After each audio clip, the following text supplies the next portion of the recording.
சிரிப்பு பின்பு கனிவு கொடுக்கும் நல்ல பாட்டு என்பது மகாகவியின் வாக்கு. சூரிய உதயத்தின் போதுதான் மனம் சலனம் இல்லாமல் தூய்மையாக இருக்கும். அப்போது நல்ல விஷயங்களை தெரிந்து கொள்வது நல்லதே. அந்த வகையில் விடியலே வா நிகழ்ச்சியிலும் புதிய பகுதிகள் இடம்பெறுகின்றன. உங்களுக்கு நம்பிக்கையூட்டும் வகையில் வாருங்கள், நிகழ்ச்சிக்கு செல்லலாம். உடல் வலிமையோடு இருந்தால்தான் உயர்ந்த லட்சியங்களை எட்ட முடியும். உயிர் வாழ்வதற்கு உடலே ஆதாரம். உடலை வலிமை பெற செய்யும் முயற்சிகளில் உடல் பொலிவும் தளர்ந்து விடக்கூடாது என்பதே முக்கியம். உடலின் வலிமையையும் கூட்டி பொலிவும் ஏற்பட செய்யும் எளிய முறை யோகாசனங்களை கற்றுத்தர நிகழ்ச்சியின் முதல் பகுதியாக வருகிறது வலிவும் பொலிவும்.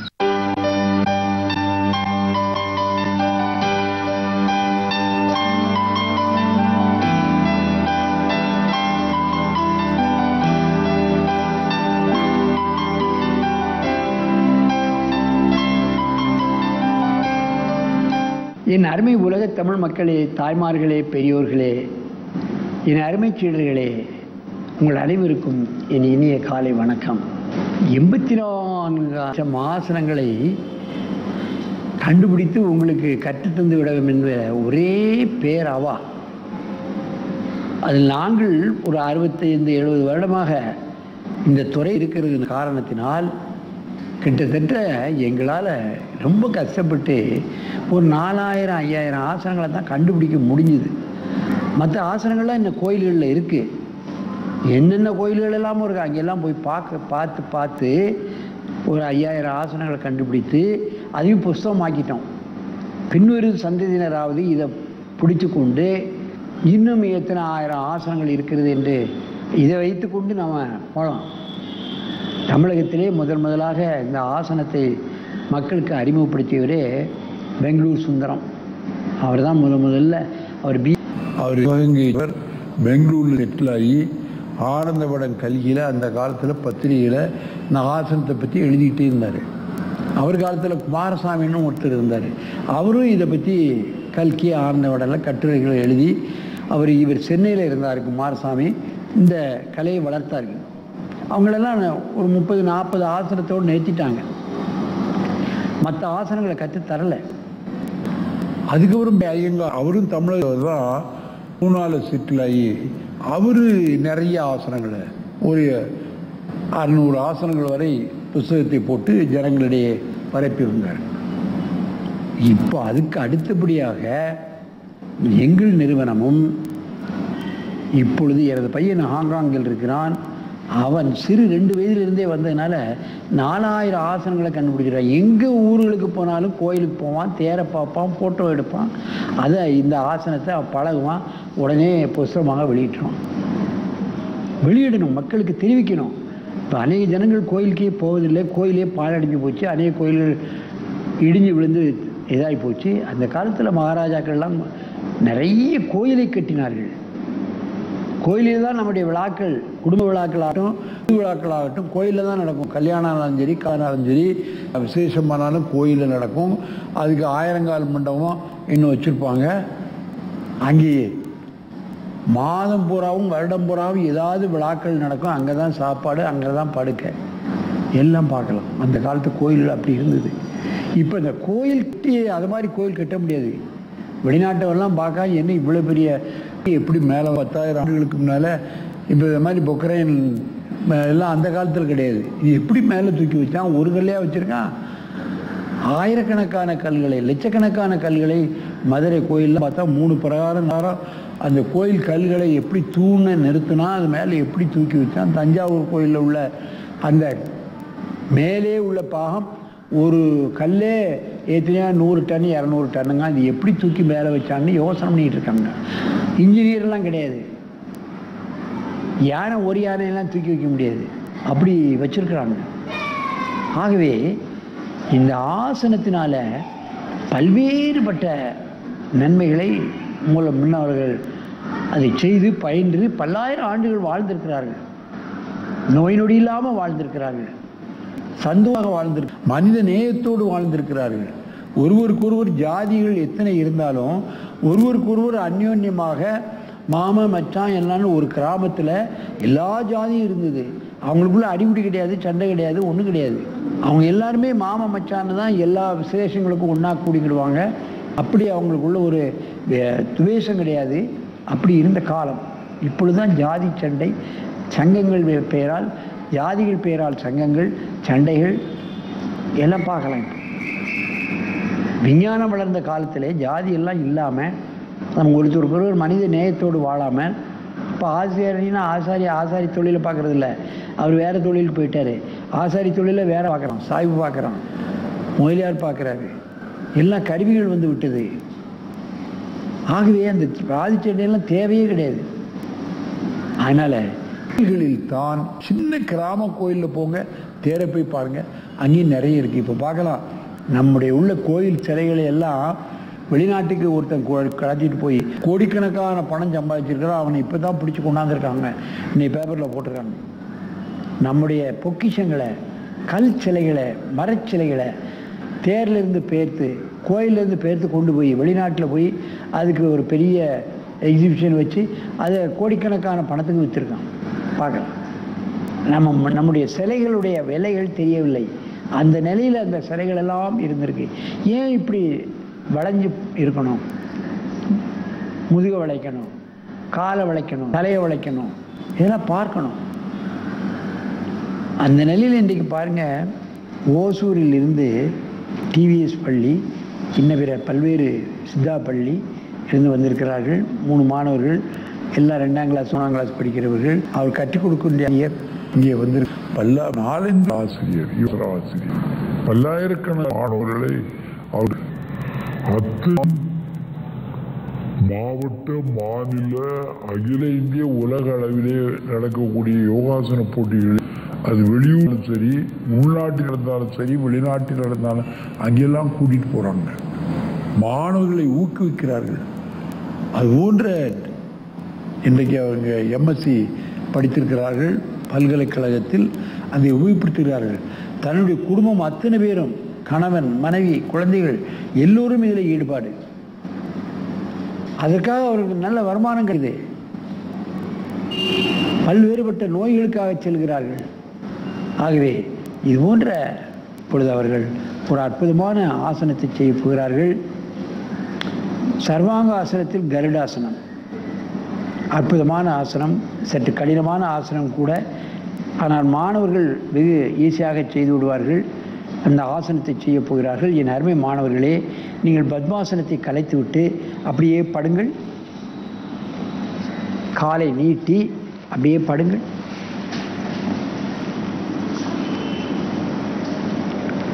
மாணவர்களோடு ஆசிரியரும் செய்வது என்பது மிக அற்புதமான விஷயம்.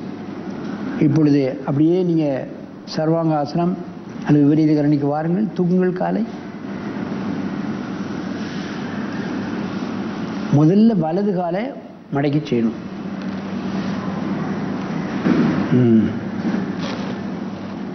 காலை கொக்கி போட்டுடணும். கால் நிமிரு. அந்த கொக்கி போட்டு காலை நிமிக்கும் போது தான் அத்தனை 72,000 நாடி நரம்புகளும், முதுகு வழியாக செல்லக்கூடிய நாறு நரம்புகள், தலை வழியாக செல்லக்கூடிய நாடி நரம்புகள் எல்லாம் இழுக்கப்படுவதை நாம் பார்க்கலாம், உணரலாம். காலை மேலே ஓய்த்து, காலை ஓய்த்தினா தான் பலன், காலை மடக்கினால் பலன் கிடையாது. இந்த ஆசனத்தினுடைய பலனே காலை வைத்து கொண்டு நன்றாக காலை நிமித்திரணும் முட்டை.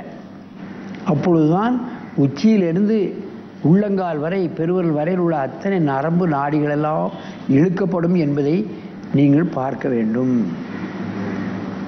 மெதுவாக இந்த ஆசனத்தை மெதுவாக காலை கலையுங்கள்.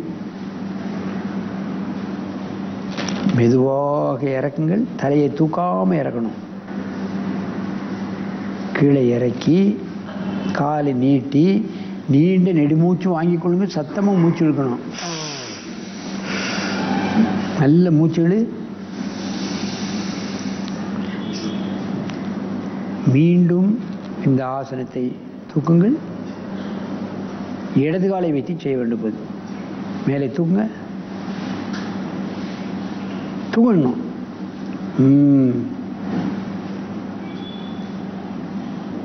போய் இடது காலை வச்சு செய். இடது காலை மடக்கணும்.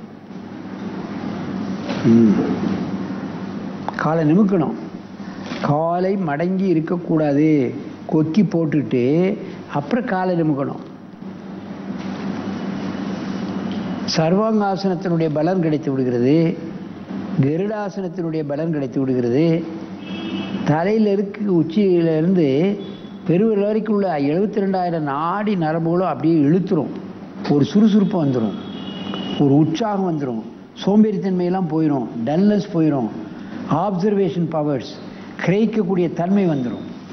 மெதுவாக இந்த ஆசனத்தை கலையுங்க. அப்படியே மெதுவாக காலை மடக்கி காலை நீட்டி மெதுவாக இழுங்க. நல்ல மூச்சை இழுங்க, நல்ல மூச்சை இழுக்கணும். இப்போது தலைப்பகுதிக்கு கால்பதியும் கால்பதி தலைப்பகுதியுமாக எந்திரிச்சு உட்கார்ந்து வாங்க படுங்க. தூக் அப். வலது காலை வச்சு முதல்ல நல்ல இடுப்பை இறுக்கி பிடித்து கொண்டு வலது காலை மடக்கி முதல்ல செய். காலை மடக்கி 2 காலையுமே மடக்கி கொக்கி போட்டுக்கிட்டு அப்புறம் காலை நிமிக்கணும். இடுப்பு சதை தொட சதையெல்லாம் குறைஞ்சிடும். கால்கள் பலம் பெறுகின்ற காரணத்தினால் மாணவர்கள் மற்ற மற்ற விளையாட்டுகளில் வெற்றி பெறுவதற்கு கால் தகுதி பெற்று விடுகிறது. கால் முட்டுக்கள் ஃப்ளெக்சிபிள் ஆகிறது, கரண்டை முட்டுக்கள் ஃப்ளெக்சிபிள் ஆகுது. அதனால நீளம் தாண்டுதல், உயரம் தாண்டுதல், ரன்னிங், நீச்சல் இது போன்ற வேறு பல விளையாட்டுகளில் கால் தான் வச்சு விளையாடுதாங்க. அதில் அது கால் தகுதி பெற்று விடுகிறது, குலைவாகி விடுகிறது. கீழே விழுந்தாலும் காலில் எந்த விதமான ஃப்ராக்சர் ஏற்படாது. கால் ஃப்ளெக்சிபிலிட்டி இருக்கிறதுனால காலில் ஃப்ராக்சர் விட ஏதாவது ஒரு அடியோட லேசாக போயிடும். மெதுவாக இந்த ஆசனத்தை கலைங்க. மெதுவாக இறக்கி தலையை தூக்காமல் இறக்கணும். காலை நீட்டி நல்ல மூச்சு இழுங்க, நல்ல மூச்சு இழுக்கணும். மீண்டும் ஒரு முறை தூக்குங்கள் காலை. இப்போ இடது காலை நல்ல இடுப்பை இறுக்கி பிடித்து கொண்டு இடது காலை வளைத்து இந்த ஆசனங்களை செய்ய வேண்டும். லெஃப்ட் லெக் நல்ல கொக்கி போட்டுட்டு அப்புறம் நிமிக்கணும். கொக்கியை போட்டுட்டு தான் காலை நிமிக்கணும். அப்புறம் தான் அந்த முதுகுக்குள்ளே போகிற நரம்பு, தலைக்குள்ளே போகிற நரம்பு இதெல்லாம் இழுக்கும். உயரத்துக்கு கால் மடக்க விடக்கூடாது. காலை விரைப்பாக்கு. அந்த தொட நரம்பெல்லாம் அந்த ஆசனம் பண்ணும்போதே இழுக்கிறத நம்ம பார்க்கலாம். பெருவிரல் நரம்புகள், தலைக்குள்ளே போகிற இருக்கிற நரம்புகள், முதுகு வழியாக 72,000 நாடி நரம்புகள் போகின்றன. அவைகளெல்லாம் இழுக்கப்படுகின்றன. யார் போய் அதெல்லாம் இழுக்கிறது? ஒரு நாள் ஆசனம் பண்ணிட்டா நம்முடைய வயசு 10 நாள் எக்ஸ்டெண்ட் ஆகுதுன்னு நம்ம முனிவர்கள் கூறுகிறார்கள், யோகி இலக்கியங்கள் கூறுகின்றது. மெதுவாக இந்த ஆசனத்தை கலையுங்கள்.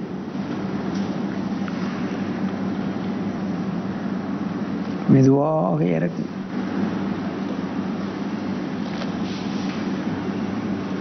நல்ல மூச்சு இழுக்கணும். எவ்வளவுக்கு மூச்சு இழுக்கமோ அவ்வளவுக்கு நல்லது. நுரையீரல் விரிவடையும், உணவு குழாய் விரிவடையும், மூக்கடைப்பு நீங்கிரும், மூச்சை நல்ல இழுத்து வாங்கக்கூடிய தன்மை வந்துடும். இப்போ மெதுவாக எழுந்து உட்காருங்க. நேரே பார்த்து கொண்டு செய்யணும். நீ அந்த பக்கம் பார்க்க எங்க வா. அப்படியே படுங்க. நல்ல மூச்சு இழுத்துட்டு அப்புறம் கால் தூக்கணும். மெதுவாக செய்யணும், அவசரப்படக்கூடாது. தூக்கி அப். 2 குழந்தைகளுக்கு தாயான 33-34 வயதுடைய யோகாசன ஆசிரியர் என்ன அழகாக செய்கிறார்கள் என்பதை பார்க்க வேண்டும். வெகு காலமாக இந்த ஆசனத்துறையிலே அவர்கள் இதில் மிகவும் ஆர்வத்தோடு ஈடுபட்டு வருகிறார்கள். அவர் குழந்தைகள் 2 ஆண் பெண் இந்த ஆசனத்தை அற்புதமாக செய்து பரிசுகள் பல வாங்கியிருக்கின்றது. கணவர் அலுவலகத்தில் வேலை செய்தாலும் இந்த துறையிலே அவர் வல்லுநராக இருக்கிறார்கள். அவர்கள் குடும்பத்திற்கே எல்லோருமாக சேர்ந்து செய்கிற இந்த ஆசனங்களை செய்கின்ற காரணத்தினால் அவர் ஒரு ஆரோக்கியமாக குடும்பமாக அது இருந்து கொண்டிருக்கின்றது. ஆகவே குடும்பத்தில் எல்லோரும் செய்ய வேண்டும். அப்போ தான் ஒரு ஆளுக்கு நோய் வந்தால் கூட அந்த பணச்செலவு அதிகமாகுது, எல்லோரும் அந்த நோயினால் மன கஷ்டப்படுகிறார்கள், ஆஸ்பத்திரிக்கு அலைய வேண்டியிருக்கு. மெதுவாக இந்த ஆசனத்தை கலையுங்கள். காலை மடக்கி மெதுவாக இறக்கு.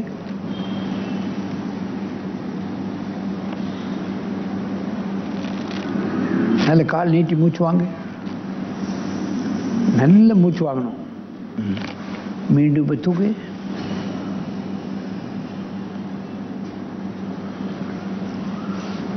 இந்த ஆசனம் செய்வதில் ஆரம்பத்தில் கொஞ்சம் கஷ்டமாக இருக்கும். நம்ம இந்த காலை சுற்றி பிடிச்சி அவங்களை பிடிச்சி விடணும். காலை மடக்கி, இடது கால் மடக்க, இடது கால் மடக்கி செய். Left leg. பிரீதிங் அணியில் நின்றுடலாம். அந்த காலை சுற்று கஷ்டம்.